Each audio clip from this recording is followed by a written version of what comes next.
Michael Morales က Islam Makhachev ကိုကပတ်ပွဲကစားဖို့ဆင်ခေါ်လိုက်တယ်။ Morales က19ပွဲနိုင်ရှုံးပွဲမရှိတဲ့ကစားသမားပါ။ UFC မှာ9ပွဲကစားထားတယ်။9ပွဲကိုအလဲထိုးနဲ့နိုင်ထားတယ်။အမှတ်နဲ့သွားတာ2ပွဲပဲရှိတယ်။ ranking အရဆိုရင်လည်းသူကတော်တော်ဆယ် ranking အဆင့်3ရှိတဲ့ကစားသမား။အဲ့တော့ Makhachev နဲ့ Morales ကို UFC ကပေးတွေ့မှာလား။ Morales က180ပေါင်တန်းမှာကစားနေတာပြောတာသူ့ရဲ့ walking weight ကတော်တော်များတယ်လူကောင်လည်းတော်တော်ကြီးတယ်။ပွဲတွင်းမှာဆိုရင်သူ့ရဲ့ weight က196နဲ့ဒီ200ဝန်းကျင်လောက်ရှိရဆိုပြီးသိရတယ်။နောက်ပြီး reach လက်တံလည်းတော်တော်ရှည်တဲ့အထဲမှာပါတယ်သူ့ရဲ့ reach က86လက်မရှိတယ်ဒါကို Makhachev နဲ့ရှင်လိုက်လို့ရှိရင် Makhachev က80-81ဝန်းကျင် Ian Gary က84ဝန်းကျင်အဲ့ဆိုတော့ reach မှာတော်တော်ကို advantage ရှိတဲ့ကစားသမားဆိုရင်လည်းမှန်တယ်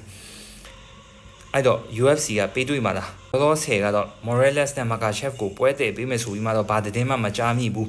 UFC က Makhachev ကို Ian Gary နဲ့ပေးတွေ့မယ်ဆိုပြီးမှလည်းသတင်းတွေထွက်နေတယ်အတီတော့ပြုလို့မရဘူး